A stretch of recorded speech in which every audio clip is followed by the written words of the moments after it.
Hola, ¿qué tal? Bienvenidos al debate de Fundación Libertad y Desarrollo. Hoy vamos a hablar de la crisis política que vive el país. Y digo crisis política porque, como vamos a ver en la conversación, yo creo que es mucho más que un enfrentamiento, que una confrontación, que un desacuerdo entre el presidente Arévalo y la fiscal general. Creo que hay un marco más grande de problemas que tenemos que entender y analizar. Y para ello ya están conmigo mis invitados de lujo, dos politólogos. Primero, Marielos Chang. ¿Qué tal, Marielos? ¿Cómo estás? Muy bien, Y gracias. Contenta de estar acá. excelente. Y también Jonathan Lemus desde Austin, Texas. ¿Qué tal, Jonathan? Bienvenido. Hola Edgar, gracias por la invitación. Arranco con Marielos. Yo digo, Marielos, bueno, evidentemente el motivo de nuestra conversación hoy es esa conferencia de prensa del domingo que ofrece el presidente Arévalo. Quiero que hablemos un poco de las palabras que tuviste ese día, pero para introducir y poner contexto, el enfrentamiento ahora creo se deriva de tres acciones. Primero, la aceptación de cargos de Ligia Hernández. Ella es una antigua miembro del partido Semilla y ella fue acusada de financiamiento electoral ilícito y obstaculización a la fiscalización electoral. Bueno, poco importante los delitos de fondo, pero su carta creo que es contundente, ¿no? Dice, acepto la culpa porque no quiero ser un mártir más. Días después se anuncia que José Rubén Zamora vuelve a prisión después de que firmara el presidente Arévalo una declaración de defender la libertad de expresión. Y finalmente, bueno, horas después de que abandona el cargo el exministro Félix Alvarado, quien es además fundador del partido, es allanada a su vivienda. Eso eventualmente desata la crisis, Marielos. Ese creo que es el contexto inmediato, pero ¿cómo viste la conferencia de prensa, la respuesta del presidente hasta ahora? Bienvenida. Gracias. Mira, coincido completamente con el contexto que estás dando porque me ayuda a ingresar otro contexto que es importante entender para la ciudadanía en general, pero sobre todo para los asesores de Bernardo Arévalo, que cuando uno hace críticas o cuando la ciudadanía hace crítica a lo que está haciendo el presidente, no lo hace porque él sea más de lo mismo, porque esté cometiendo actos de corrupción o porque estén completamente desencantados de su gobierno, sino lo hacen porque consideran que él, teniendo las herramientas a su disposición, no está cumpliendo uno de los mandatos que la gente le atribuyó al momento de votarle, que era defender a la ciudadanía y a la gente que luche en contra de las injusticias con las herramientas necesarias para hacerlo, ¿verdad? Porque veníamos de 4 u 8 años de persecución en contra de fiscales, de periodistas, de gente de sociedad civil que hacía una lucha frontal en contra de la corrupción y que fueron exiliados o que fueron procesados injustamente en varios casos. Entonces la gente está enojada porque supone que teniendo un presidente que conoce estos problemas va a utilizar las herramientas a su favor para poder proteger a las personas que están haciendo esta gran lucha para recuperar el país, ¿verdad? En ese sentido, retomando tu pregunta iniciales, a mí me pareció débil la conferencia de prensa porque me parece que es algo que ya se había hablado hace 4 meses y que cuando se habló también falló ese intento de llamar a la fiscal general, también falló el intento de llevar una modificación a la ley orgánica del Ministerio Público. Entonces se esperaba que fuera mucho más contundente en el sentido de que anunciara o tal vez no anunciarlo, sino hacerlo, utilizar herramientas que están a su disposición para demostrarle que quien se meta en contra de su equipo, quien se meta en contra de quienes están buscando romper las estructuras criminales, van a pagar un costo político, ya sea de desgaste, ya sea de crítica, pero no vimos eso, ¿verdad? Y un ejemplo puntual para dejarlo sobre la mesa, tal vez ya tú o Jonathan lo pueden discutir. En la entrevista de Félix Alvarado en Concriterio dijo que se le fue injustamente removido su celular, su pasaporte y otras cosas que no eran pertinentes de la investigación.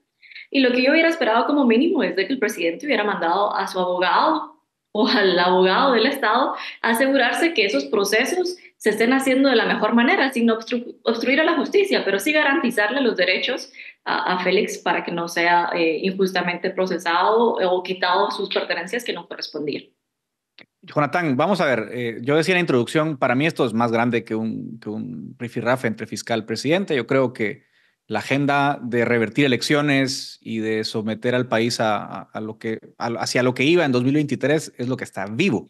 Y creo que eso es lo que yo no veo con tanta firmeza desde el liderazgo del Ejecutivo, al margen digamos, tiene ciertas restricciones, no puede remover a la fiscal, eso lo entendemos, pero dentro de los márgenes de lo que se puede hacer, yo creo que no se aborda la situación con el nivel de crítica que es Jonathan. Sí, totalmente. Creo que si estamos hablando de las narrativas que hoy día están en el ambiente, ¿no? El presidente se me hace que ha perdido una enorme oportunidad para plantear una narrativa que creo tendría mucho apoyo en un amplio espectro de ciudadanos, ¿no? Y es esta idea de que hemos venido, como bien decía Marielos, de ya varios años de observar violaciones a debido proceso, presunción de inocencia, persecución de personas como parte de una venganza política, y que entonces el gobierno de Bernardo Arévalo entra en un momento clave para nuestra historia democrática moderna para revertir ese proceso de erosión de la democracia, ¿no? Y entonces desde esa perspectiva macro, en lo que se está buscando es el rescate de la institucionalidad, el rescate de las instituciones. Entonces allí puedes encajar todas las acciones que están ocurriendo en el día a día de su gobierno, en la coyuntura, ¿no? Entonces tú le das una explicación al ciudadano, oye, está pasando esto porque estas son las intenciones de fondo de este actor, ¿verdad? Al no hacerlo, al no plantear esa narrativa macro, entonces es muy fácil para la contraparte decir, si por ejemplo viene el presidente y sale a defender a su exministro, decir lo único que está haciendo es defender a su amigo, algo le está escondiendo a su amigo, algún caso de corrupción tiene que haber en ese ministerio. Entonces creo que es un tema, obviamente la narrativa no lo es todo, hay tema de acción también, pero creo que hay una herramienta y un poder, el púlpito del presidente, ¿no? Que el presidente no lo ha utilizado y creo que el domingo muchos esperábamos que lo hiciera y no lo hizo. Habló de que la justicia está en crisis. Eso lo sabemos desde toda la historia del país. El problema hoy día no es que la justicia esté en crisis, está en crisis. El problema hoy día es que está siendo manipulada para erosionar la democracia y el presidente no está explicándole eso a la ciudadanía. Y a eso voy, Marielos. O sea, creo que el gran problema de fondo, que no solo es la narrativa que debería estar en el ambiente, sino que yo creo que es además el gran problema del país, es que la justicia se convirtió, o bueno, en crisis siempre estuvo, ¿no? Pero lo que ha cambiado en los últimos años es que la justicia es ya un mecanismo de control social. Como a diferencia de otros países, aquí no hay lo que llamaríamos la coalición, el pacto corrupto, como le quieran llamar, eso da igual. No es una coalición súper popular precisamente. Y entonces la justicia es una buena forma de someter a tus opositores, porque en las urnas no sos capaz de lograrlo, ¿no? Le apostas un poquito al menos peor y tal. Y ese ejercicio, eso, digamos, como narrativa grande, como problema, tampoco se ha abordado desde la parte institucional, porque si lo que dice el presidente es, ok, yo no puedo remover a la fiscal. Yo pregunto qué propuestas de reforma integral hay más allá de la reforma a la ley del MP, que está bien, es una forma de hacerlo, pero si el problema es tan grande, tampoco hay una propuesta de reforma constitucional o una propuesta de reforma a la justicia. Es decir, tampoco dentro de los canales institucionales yo veo una acción del tamaño del problema que estamos enfrentando. Definitivamente yo creo que se perdieron muchos espacios de oportunidad en los primeros 3 meses de gobierno para poder plantear una reforma constitucional en torno a temas de justicia. No es algo que no se haya platicado o discutido previamente. Hay consensos con respecto a que definitivamente no podemos cambiar de manera de la noche a la mañana a los 130 delegados de las Cortes de Apelación de Justicia, que completamente no podemos cambiar la Corte Suprema de Justicia, sino posiblemente debería ser de manera escalonada, que no hay una carrera de servicio civil, etcétera. Muchas cosas que hemos platicado en estos programas y en otros espacios donde hay un consenso y creo que se perdió la oportunidad, considerando que en los primeros 3 meses se percibía que había una alianza mucho más consolidada, o por lo menos para asegurar que Samuel tomara posesión en la Junta Directiva del Congreso y posteriormente le diera posesión al presidente y volver a retomar una planilla única con la dirección de Nelly Ramos. Ahí se perdió una oportunidad, luego se perdió una oportunidad con la elección de Cortes y cuando la gente salió decepcionada de cuál fue el resultado de la elección de Cortes, creo que hubiera sido un buen momento también para la presidencia o por la propia bancada Semilla proponer estas reformas y de igual forma pues me da culpa para los ciudadanos en que nos incluimos o que no hemos hecho este esfuerzo de hacer eso, posicionarlo dentro de una de las necesidades inmediatas, pero Creo que también no solo es un tema de legalismos, y eso ya lo has hablado tú también, Edgar, que me parece que cuando se piensa que el mindset es únicamente lo que podemos hacer de manera legal, nos limitamos muchísimo, ¿verdad? Esto no es un tema legal, porque ya sabemos que la ley se está utilizando de manera incorrecta, se está persiguiendo de manera incorrecta, y quienes tienen el monopolio ahorita de esa utilización de la ley son criminales. Lo que nos corresponde en este momento entonces es cómo salimos de este problema político. Y la realidad es de que de aquí hasta que haya un cambio de la fiscal general, van a seguir utilizando estas herramientas y lo que le corresponde entonces al presidente es qué herramientas políticas tiene para proteger a la gente que está tratando de hacer un cambio. ¿Qué herramientas? Y no solo es proteger, es que es algo de ética, algo de justicia. O sea, es evidente que hay una persecución injusta. No podemos hablar de ni siquiera que en 3 días levantaron un caso en contra de Félix Alvarado por su función de 6 meses en el ministerio, porque se han demostrado pruebas, se han hecho casos y no se ha dado seguimiento a las denuncias que hizo el propio gobierno en contra de funcionarios anteriores. ¿Por qué deberíamos de pensar que este caso es diferente? Que efectivamente sí trabajan en 3 días grandes casos. Lo que te trato de decir y llegando a la conclusión es, sí hemos perdido espacios y oportunidades y yo esperaría que el presidente no siga perdiendo el tiempo porque no es un tema de solo de llevar a las buenas personas, sino cambiar las estructuras y para eso se necesitan reformas profundas del Estado. Ahora, Jonathan, es obvio. O sea, a ver, en un año, si contamos la transición, que es un poquito antes cuando empiezan la persecución al partido para que no haya segunda vuelta, para que no participen, etc. O sea, en 12 meses tenés más casos contra el partido gobierno que contra los últimos dos gobiernos. Es decir, en 8 años de Jimmy Morales, Alejandro Yamatei, contando todos los funcionarios, hay menos acusaciones de corrupción que contra un gobierno en 10 meses. O sea, es obvio. Y aún así, Jonathan, parecía que la narrativa no era tracción. Y aquí te quiero preguntar sobre otra variable que es el apoyo popular. Es decir, también si el liderazgo parece desdibujado, eh, tu único activo como gobierno es el apoyo del pueblo. Y eso, perder eso es muy complicado para el presidente, ¿no? Sin duda alguna, ¿no? Y tomando en cuenta que el objetivo final de los actores que hoy le hacen esa oposición al presidente, no la oposición democrática, ¿no? Sino esta oposición que busca revertir los resultados de las elecciones de 2023, es dejarlo fuera del poder, ¿no? O sea, ese es el objetivo final y creo que decir que se trata solo de un conflicto de personalidades o ese me hace bastante miope desde mi perspectiva. Entonces, claramente hay un objetivo que es que el presidente no termine su mandato y la única forma en la que eso puede ocurrir es si la ciudadanía llega a un punto de desencanto, tal que suceda esto y digan, ¿saben qué? Bueno, estuvo porque no hizo lo que tenía que hacer, ¿no? Y creo que hacia ahí lo están llevando. O sea, el día de hoy, tal vez creo que todavía habría un sector de la ciudadanía que tomaría el riesgo de salir a manifestar en caso de alguna acción de este tipo que pasara, pero muchos ya no lo harían y no lo harían porque dirían, el presidente dejó solo a su gente, sola a su gente cuando los necesitaron, entonces, ¿por qué ahora tenemos que acuerpar al presidente, ¿no? Y allí entonces se genera ese problema de acción colectiva, ¿no? Entre la falta del liderazgo que no responde y la ciudadanía que se desencanta y entonces no toma los riesgos.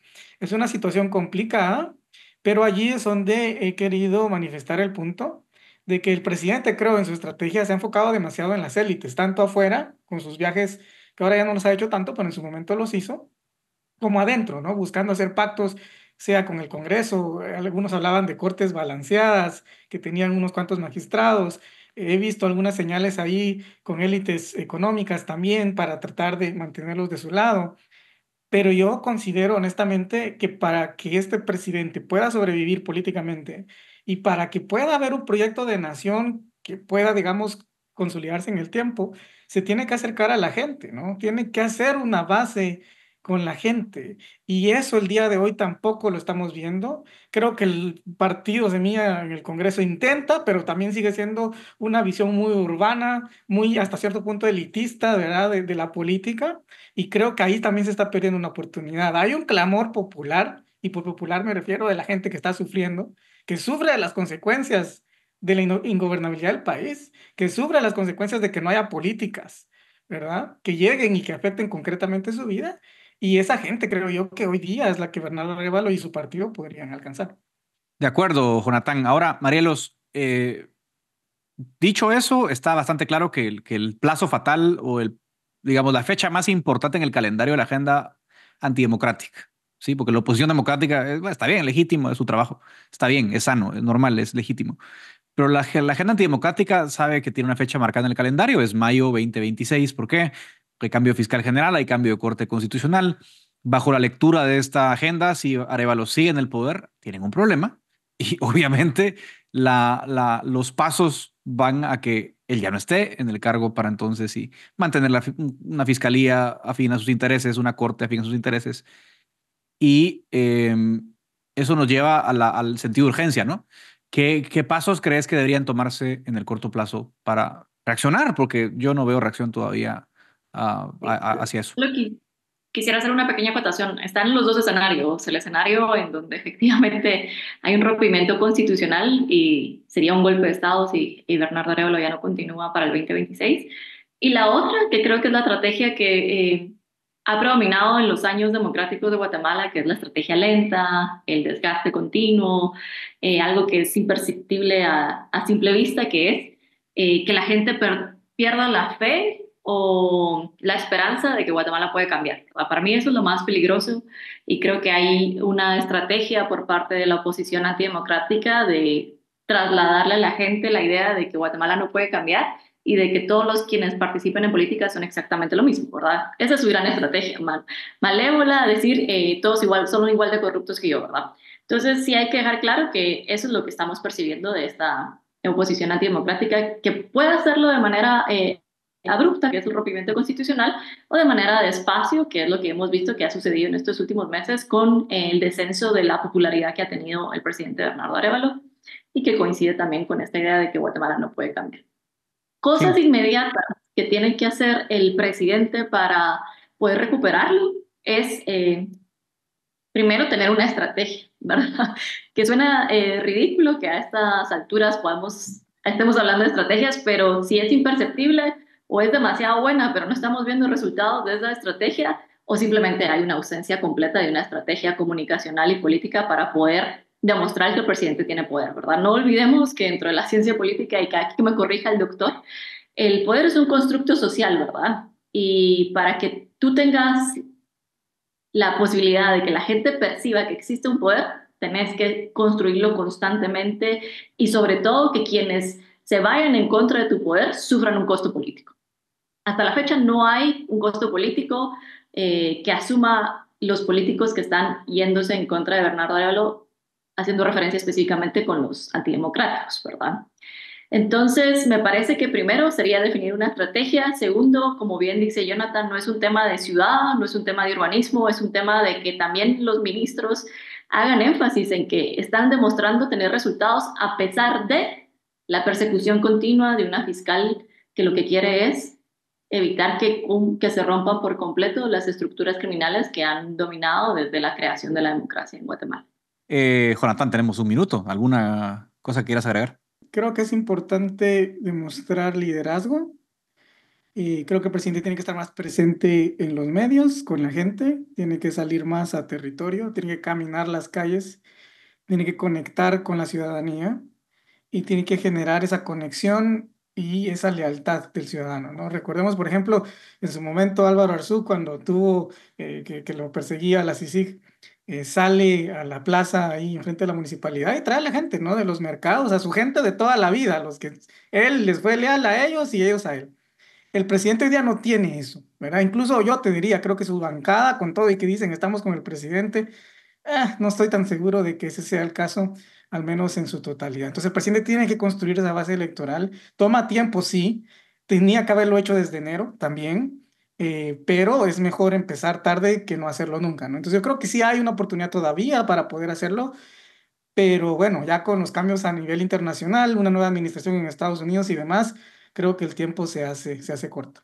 Yo saco en limpio de lo dicho. Uno, no es una crisis entre dos personas, eso está claro, es una crisis de país, de democracia, y creo que para nosotros, los ciudadanos, lo que está en juego no es el gobierno del presidente Arévalo, es la democracia misma. Y eso pasó en 2023 y es cierto, válido y quizás aún más válido hoy, considerando que si la agenda antidemocrática consigue ganar, tendrá que ser más represora de lo que fue hasta 2023 para mantener un gobierno ilegítimo en ejercicio. Así que ojalá se reconozca desde arriba y coincido con Jonathan, con Marielos, es muy importante el apoyo popular para mantener los principios constitucionales a flote, a propósito de que en 2025 se cumplirán 40 años de esta transición democrática. Marielos Chang, Jonathan Lemus, muchas gracias. Hasta aquí llega el debate de Fundación Libertad y Desarrollo.